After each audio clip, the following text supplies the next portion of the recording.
Tous nos cœurs brûlent de cette espérance du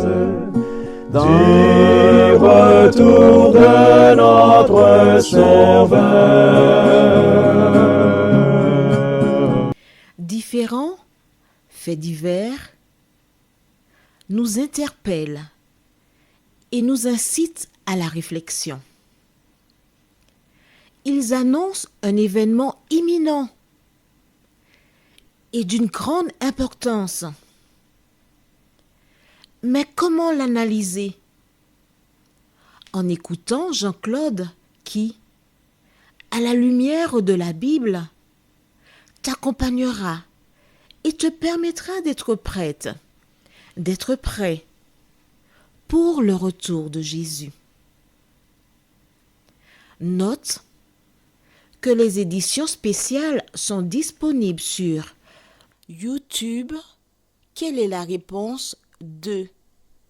Le 2, c'est le chiffre.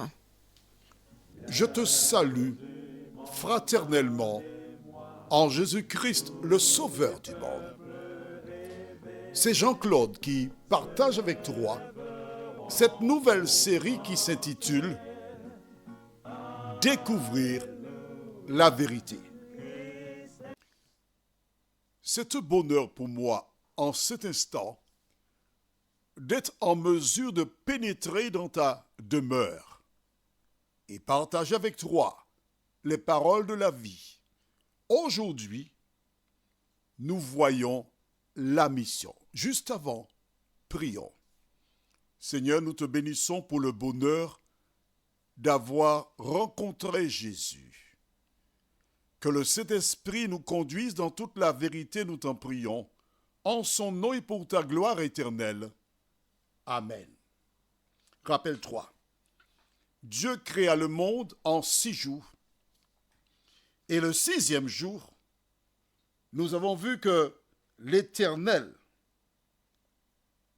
déclara « Faisons l'homme à notre image ». Cette mission achevée, l'homme avait pour devoir d'entretenir le jardin qu'on appelle le jardin d'Éden. Mais aujourd'hui, voyons la mission. Lisons dans le livre de Genèse, chapitre 1er, et nous lisons les versets 28 à 31. Dieu les bénit, et Dieu leur dit, « Soyez féconds, multipliez, remplissez la terre et l'assujettissez-la, et dominez sur les poissons de la mer, sur les oiseaux du ciel et sur tout animal qui se meut sur la terre. » Voici la mission que Dieu donna à Ève et Adam. Et je lis jusqu'au verset 31. Et Dieu dit, « Voici, je vous donne toute herbe portant de la semence et qui est à la surface de toute la terre, et tout arbre ayant en lui du fruit d'arbre et portant de la semence, ce sera votre nourriture. » Verset 30. Et à tout animal de la terre, à tout oiseau du ciel, et à tout ce qui se meut sur la terre, ayant en soi un souffle de vie, je donne toute herbe verte pour nourriture. Et cela fut ainsi. Dieu vit tout ce qu'il avait fait, et voici cela était très bon. Ainsi il y eut un soir, et il y eut un matin, ce fut le 6e jour. Le 6e jour, quand Dieu acheva son œuvre, il regarda autour, il contempla, et il arriva à cette conclusion que tout était très bon. As-tu noté que la première mission qui a été confiée à Ève et Adam consistait à remplir la terre, à avoir des enfants? As-tu noté cela? Que découvrons-nous aujourd'hui le Créateur a donné un modèle. Un homme et une femme, avec pour mission de remplir la terre, afin que des femmes et des hommes naissent, qu'ils aient des enfants et qu'ils soient heureux sur la terre. À cause du péché, Dieu appela un jour un homme appelé Noé. Il lui donna un ordre précis, à savoir faire l'arche. Parce que les hommes avaient rempli la terre de violence.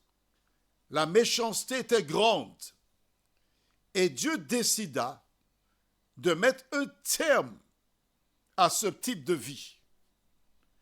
C'est ainsi qu'il appela Noé, afin que ce dernier construise l'arche. 150 mètres de long, 15 mètres de haut et 30 de large. Et ce dernier commença cette arche qui demanda beaucoup de temps, beaucoup de travail. Le déluge fut sur la terre. Des hommes, des femmes, des enfants, des animaux, tous ceux qui étaient à l'extérieur de l'arche périrent. Seul Noé, son épouse, leurs 3 fils et leur belle-fille eurent la vie sauve. Et c'est ainsi que ces 8 personnes, ces 8 rescapés, au terme du déluge sortirent. Et Dieu donnera encore un ordre. Prenons nos Bibles au livre de Genèse, chapitre 8, versets 15 à 17. Alors Dieu parla à Noé en disant, « Sors de l'arche, toi et ta femme, tes fils et les femmes de tes fils avec toi. Fais sortir avec toi tous les animaux de toute chair qui sont avec toi, tant les oiseaux que le bétail, et tous les reptiles qui rampent sur la terre, qui se répandent sur la terre, qu'ils soient féconds et multiplient sur la terre. » Nous voyons donc que la mission que Dieu avait confiée à Adam initialement, quelques siècles plus tard, lorsque les hommes périrent à cause de leur vie, Dieu donne encore la même mission à Noé, son épouse, leurs 3 fils et leur belle-fille. Nous sommes donc au départ des descendants d'Ève et d'Adam, certes, mais nous sommes surtout les descendants de Noé. Pourquoi voyons-nous ce thème aujourd'hui? Chaque fois que Dieu a parlé de fécondation, il est question d'un homme et d'une femme. Pour Adam et Ève, maintenant, les descendants de Noé ont reçu la même mission.